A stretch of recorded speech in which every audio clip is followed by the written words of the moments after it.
এখানে রয়েছে লাউ গাছ, কুমড়ো গাছ একসঙ্গে মেশানো রয়েছে। তো এখানেও কয়েকটা ফুল আছে, আমি তুলে নিচ্ছি।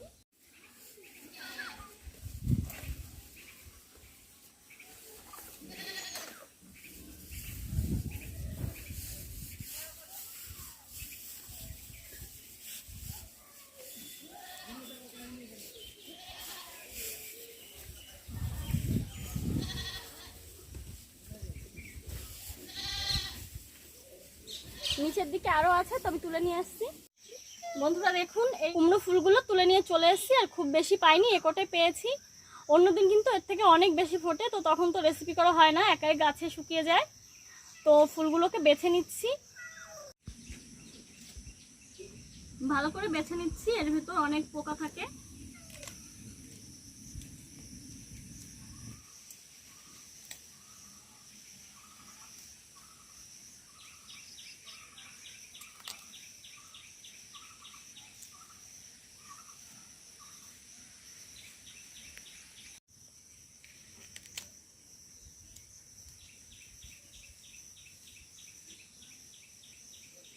কোনো পোকামাকড় নেই।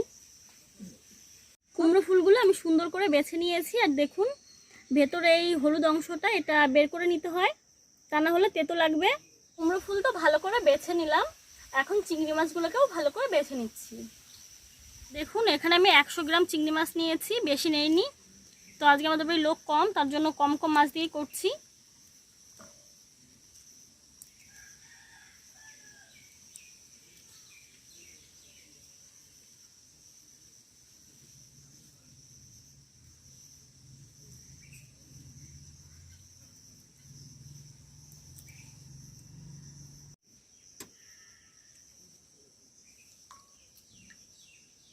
কুমড়ো ফুল আর চিংড়ি মাছ বেছে নেওয়া হয়ে গেছে, এখন কয়েকটা পেঁয়াজ রসুন ছুলে নিচ্ছি, কেটে নিচ্ছি।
সবকিছু কেটে নেওয়া হয়ে গেছে, আর উনুন ধরিয়ে আমি কড়াইটাও চাপিয়ে নিয়েছি।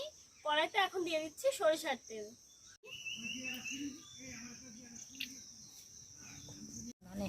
তেল গরম হয়ে গেছে, দিয়ে দিচ্ছি চিংড়ি মাছগুলো, লবণ, হলুদ গুঁড়ো,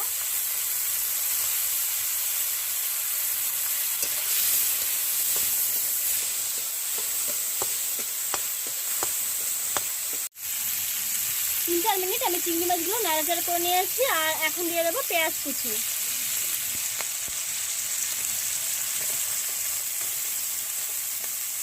কাঁচা লঙ্কা, অনেকগুলো কাঁচা লঙ্কা দিলাম, কারণ এই ভর্তাটা আমি একটু ঝাল ঝাল করেই করবো। দিয়ে দিচ্ছি রসুন,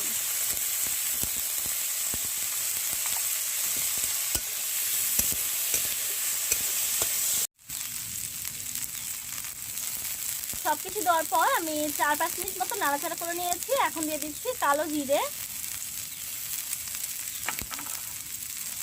দিয়ে দিচ্ছি ধুয়ে রাখা কুমড়ো ফুলগুলো,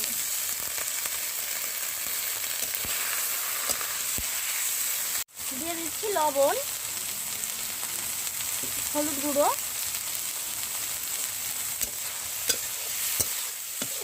আর 2-3 মিনিট আমি নাড়াচাড়া করে তারপর নামিয়ে নেব। এখন নামিয়ে বেটে নেব।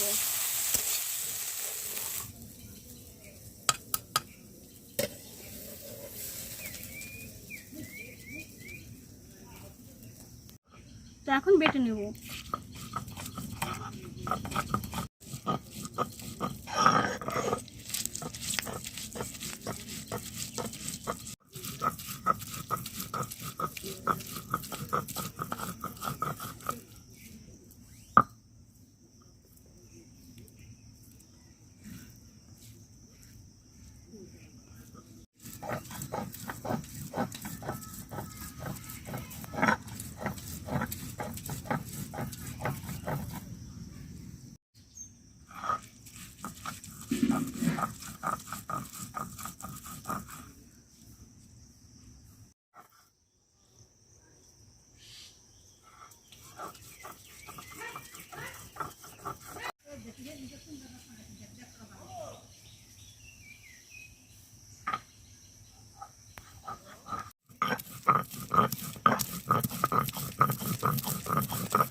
কুমড়ো ফুল দিয়ে চিংড়ি মাছের ভর্তাটা তৈরি হয়ে গেছে। তো এখন আমি একটা মাটির পাত্রে তুলে নিচ্ছি। দেখুন ভর্তাটা কিন্তু দেখতেও অসাধারণ হয়েছে।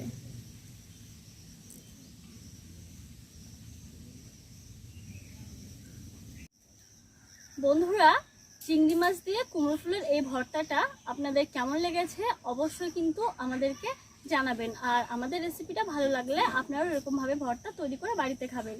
এই কুমড়ো ফুল দিয়ে চিংড়ি মাছের ভর্তা কিন্তু খেতে অসাধারণ হয়, যে কোনো ভর্তাকেই হার মানাবে। আর গরম ভাতের সঙ্গে যদি এই ধরনের ভর্তা থাকে তাহলে তার কোনো কিছুই লাগে না। এই ভর্তা কিন্তু দারুণ দারুণ টেস্টি হয়। এই ভর্তাটা আমি একটু টেস্ট করে দেখছি কেমন হয়েছে। প্রচণ্ড ঝাল হবে কারণ অনেকগুলো কাঁচা লঙ্কা দিয়েছি। দারুণ অসাধারণ হয়েছে।